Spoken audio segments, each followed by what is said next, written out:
Mateus capítulo 11. João, o arauto de Jesus. Havendo, pois, terminar de instruir seus 12 discípulos, partiu Jesus dali para ensinar e pregar nas cidades da Galileia. Assim que no cárcere João ouviu falar sobre o que Cristo estava realizando, enviou dois dos seus discípulos para lhe perguntarem: És tu aquele que haveria de vir ou devemos aguardar outro? Jesus, respondendo, disse-lhes: Ide e contai a João o que estáis ouvindo e vendo. Os cegos enxergam, os mancos caminham, os leprosos são purificados, os surdos ouvem, os mortos são ressuscitados e as boas novas estão sendo pregadas aos pobres. E abençoado é aquele que não se escandaliza por minha causa. Enquanto saíam os discípulos de João, começou Jesus a falar às multidões a respeito de João. O que fostes ver no deserto? Um caniço agitado pelo vento? E então, o que fostes ver no deserto? Um homem vestido com roupas finas? De fato, os que usam roupas finas estão nos palácios reais. Mas afinal, o que fostes ver? Um profeta? Sim, eu vos afirmo, e mais do que um profeta. Este é aquele a respeito de quem está escrito: Eis que eu enviarei o meu mensageiro à frente da tua face, o qual preparará o teu caminho diante de ti. E com toda a certeza vos afirmo, entre os nascidos de mulher não se levantou ninguém maior do que João, o Batista. Entretanto, o menor no reino dos céus é maior do que ele. Desde os dias de João Batista até agora, o reino dos céus é tomado à força, e os que usam de violência se apoderam dele. Porque todos os profetas e a lei profetizaram até João. E se desejarem aceitar, este é o Elias que havia de vir. Aquele que tem ouvidos para ouvir, que ouça. Mas a quem hei de comparar esta geração? São como crianças que, sentadas nas praças do mercado, ficam gritando umas às outras. Nós vos tocamos músicas de casamento, mas vós não dançastes. Entoamos lamentos fúnebres e não pranteastes. Assim veio João, que jejua e não bebe vinho, e dizem: Este tem demônio. Então chega o filho do homem, comendo e bebendo, e dizem: Eis aí um glutão e bebedor de vinho, amigo de publicanos e pecadores. Todavia, a sabedoria é comprovada pelas obras que são seus frutos. Ai dos povos incrédulos. Então começou Jesus a admoestar severamente as cidades nas quais realizara numerosos feitos prodigiosos, porque não se arrependeram. Ai de ti, Corazim! Ai de ti, Betsaida!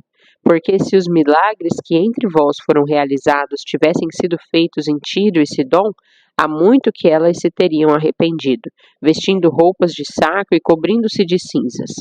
Entretanto, eu vos afirmo que no dia do juízo haverá menos rigor para Tiro e Sidom do que para vós outros. E tu, Carfanaum, te arrogas subir até os céus? Pois serás lançada no inferno. Porque se as maravilhas que foram realizadas em ti houvessem sido feitas em Sodoma, teria ela permanecido até o dia de hoje. Eu, contudo, vos afirmo que haverá mais tolerância para com o povo de Sodoma no dia do julgamento do que para contigo. Vinde a Cristo os cansados. Naquela ocasião, em resposta, Jesus proclamou: Graças te dou, ó Pai, Senhor dos céus e da terra, pois escondestes estas coisas dos sábios e cultos e as revelaste aos pequeninos. Amém, ó Pai, pois assim foi do teu agrado. Todas as coisas me foram entregues por meu Pai. Ninguém conhece o Filho senão o Pai, e ninguém conhece o Pai a não ser o Filho, e aquele a quem o Filho desejar revelar. Vinde a mim todos os que estáis cansados de carregar suas pesadas cargas, e eu vos darei descanso. Tomai vosso lugar em minha canga e aprendei de mim, porque sou amável e humilde de coração, e assim achareis descanso para as vossas almas. Pois meu jugo é bom e minha carga é leve. Mateus capítulo 12. O Senhor do Sábado. Naquela época, Jesus passou pelas lavouras de cereal em dia de sábado. Seus discípulos estavam com fome e começaram a colher espigas e comê-las. Assim que os fariseus viram aquilo, disseram-lhe: Vê, teus discípulos estão fazendo o que não é lícito em dia de sábado. Mas Jesus lhe respondeu: Não lestes o que fez Davi quando ele e seus companheiros estavam com fome? Como entrou na casa de Deus e comeram os pães da presença, os quais a lei não lhes permitia comer, nem a lei, nem os que com ele estavam, mas exclusivamente aos sacerdotes? Ou não lestes na lei que aos sábados os sacerdotes no templo violam o sábado e contudo são desculpados? Pois eu vos afirmo que aqui está quem é maior do que o templo. Entretanto, se vós soubesseis o que significam estas palavras, misericórdia quero e não holocaustos, não teríeis condenado os que não têm culpa, pois o Filho do Homem é o Senhor do sábado. Jesus cura no sábado. Tendo Jesus saído daquele lugar, foi para a sinagoga deles. Encontrava-se ali um homem que tinha uma das mãos atrofiada, mas, procurando um motivo para acusar Jesus, eles o questionaram: é lícito curar no sábado? Ao que Jesus lhes propôs: qual de vós será o homem que, tendo uma ovelha e num sábado esta cair em um buraco, não fará todo o esforço para retirá-la de lá? Assim sendo, quanto mais vale uma pessoa do que uma ovelha. Por isto é lícito fazer o bem no sábado. Então dirigiu-se ao homem e disse: estende a tua mão. Ele a estendeu e ela foi restaurada, ficando sã como a outra. Diante disso, saíram os fariseus e começaram a conspirar sobre como poderiam matar Jesus. Eis meu servo amado. Mas Jesus, sabendo disto, afastou-se daquele lugar. Uma multidão o seguiu e a todos ele curou. Contudo, os advertiu para que não divulgassem suas obras. Ao acontecer isso, cumpriu-se o que fora dito pelo profeta Isaías. Eis o meu servo que escolhi, o meu amado, em quem tenho alegria. Farei repousar sobre ele o meu espírito e ele anunciará justiça às nações. Não contenderá nem gritará, nem se ouvirá nas ruas a sua voz. Não esmagará a cana rachada, nem apagará o pavio que fumega, até que faça vencer a justiça. E em seu nome os gentios colocarão sua esperança. O pecado imperdoável. Depois disso, aconteceu que lhe trouxeram um endemoniado, cego e mudo. Ele o curou, de modo que pôde falar e ver. Então toda a multidão ficou atônita e exclamava: é este, porventura, o filho de Davi? Mas os fariseus, ao ouvirem isso, murmuraram: este homem não expulsa demônios, senão pelo poder de Beelzebu, o príncipe dos demônios. Entretanto, Jesus compreendia os pensamentos deles e lhes afirmou: todo reino dividido contra si mesmo será arruinado, e toda cidade ou casa dividida contra si mesma não resistirá. Se Satanás expulsa Satanás, está dividido contra ele próprio. Como poderá, então, subsistir o seu reino? E se eu expulso demônios por Beelzebu, por quem os expulsam vossos filhos? E por isso eles mesmos serão os vossos juízes. Mas, se é pelo Espírito de Deus que eu expulso demônios, então verdadeiramente é chegado o reino de Deus sobre vós. Ou ainda, como pode alguém entrar na casa do homem forte e roubar-lhe todos os bens sem primeiro amarrá-lo? Só depois disso será possível saquear a sua casa. Quem não está comigo está contra mim, e aquele que comigo não colhe, espalha. Portanto, eu vos assevero, todos os pecados e blasfêmias serão perdoados às pessoas. A blasfêmia contra o Espírito Santo não será, porém, perdoada. Qualquer pessoa que disser uma palavra contra o Filho do Homem, isso lhe será perdoado.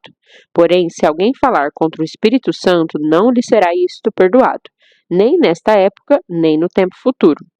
Ou fazei a árvore boa e o seu fruto bom, ou a árvore má e o seu fruto mau, pois uma árvore é conhecida pelo seu fruto.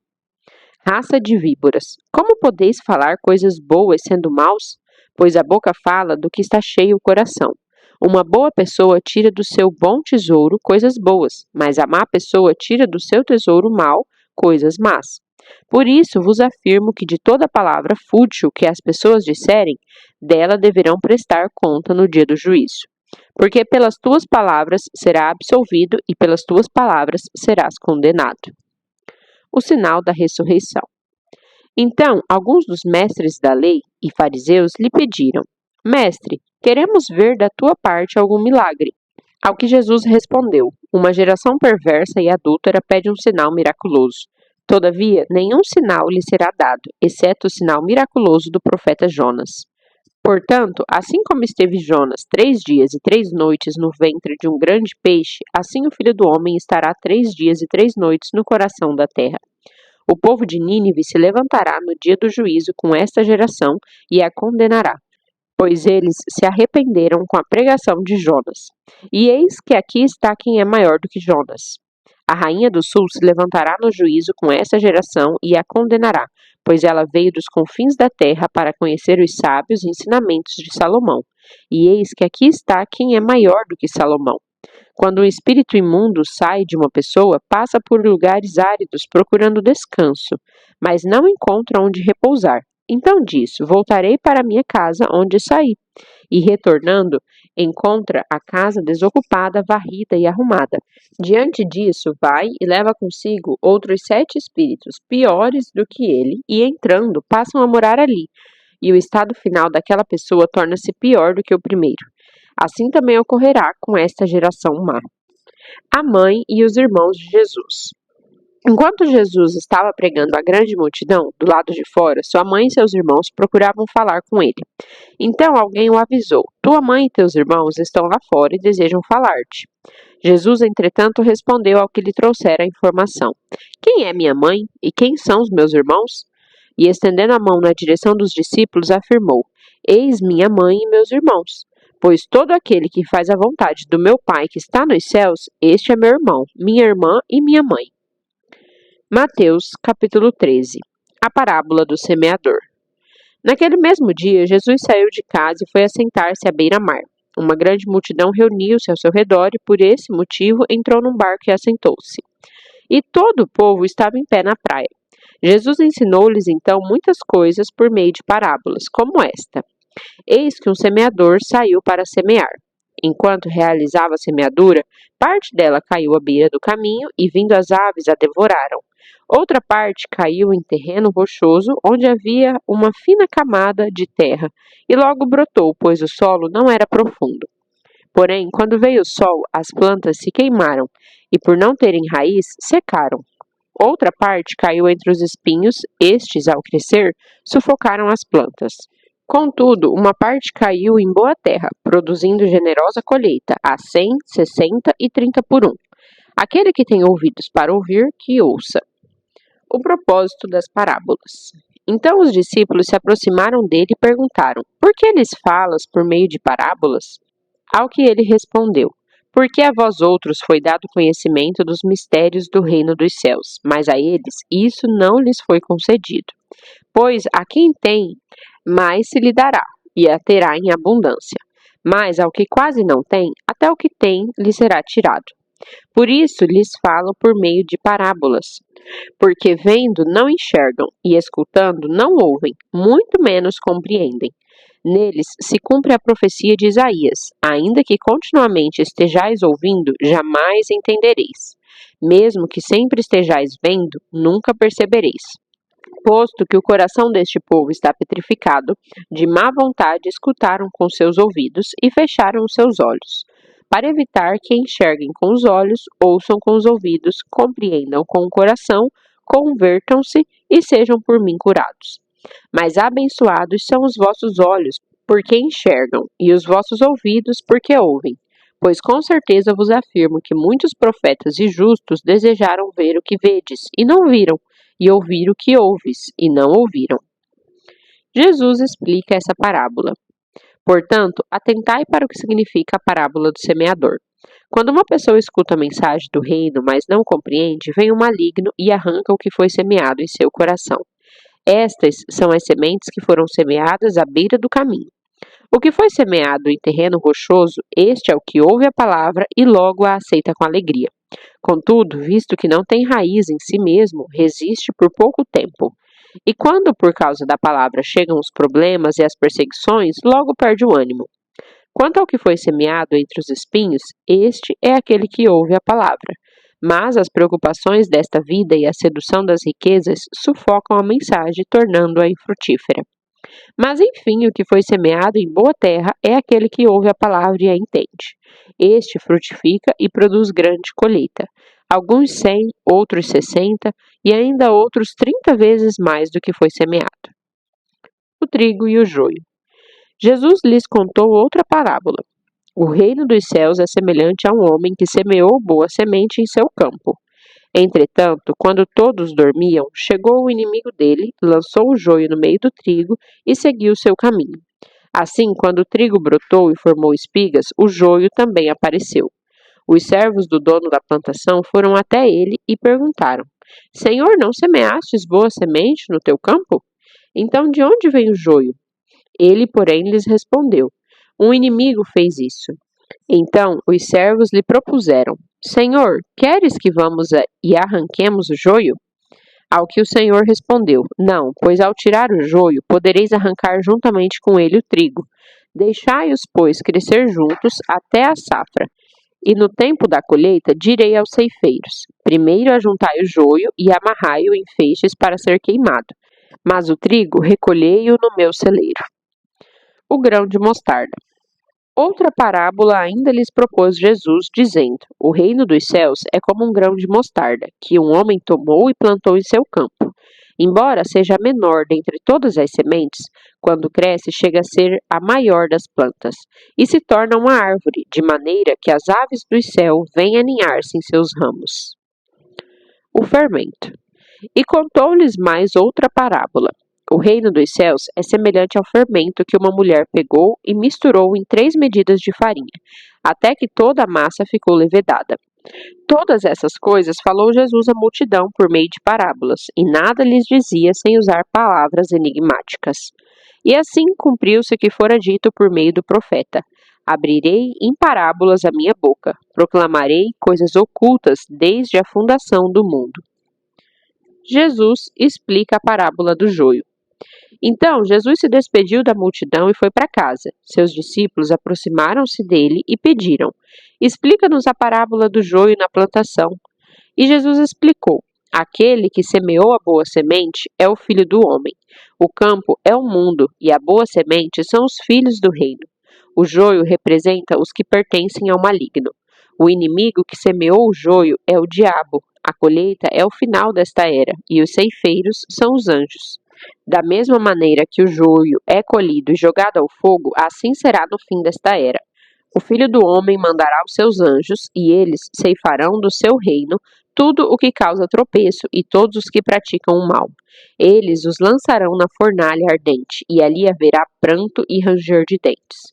Então os justos reluzirão como o sol no reino de seu Pai. Aquele que tem ouvidos para ouvir, que ouça. O tesouro escondido. O reino dos céus assemelha-se a um tesouro escondido no campo. Certo homem, tendo-o encontrado, escondeu-o novamente. Então, transbordando de alegria, vai, vende tudo o que tem e compra aquele terreno. A parábola de grande valor. Da mesma forma, o reino dos céus é como um negociante que procura pérolas preciosas. E assim que encontrou uma pérola valiosíssima, foi, vendeu tudo o que tinha e a comprou. Os bons e os maus peixes. O reino dos céus é ainda semelhante a uma rede que, lançada ao mar, recolhe peixes de toda espécie. E quando está repleta, os pescadores a puxam para a praia. Então se assentam e juntam os bons em cestos, mas jogam fora os ruins. Assim também ocorrerá no final desta era. Chegarão os anjos e irão separar os maus dentre os justos, e lançarão os maus na fornalha ardente, e ali haverá grande lamento e ranger de dentes. O mestre é um pai de família.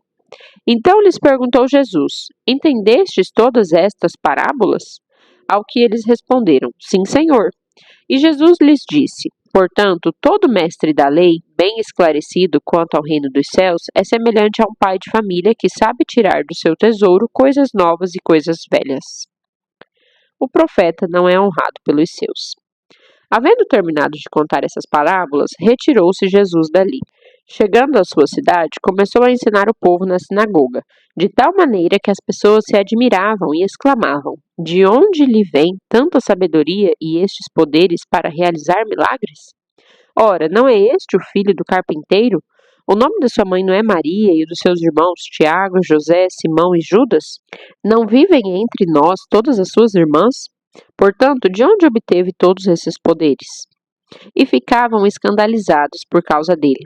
Entretanto, Jesus lhes afirmou: Não há profeta sem honra, a não ser em sua própria terra e em sua própria casa. E Jesus não realizou ali muitos milagres, por causa da falta de fé daquelas pessoas.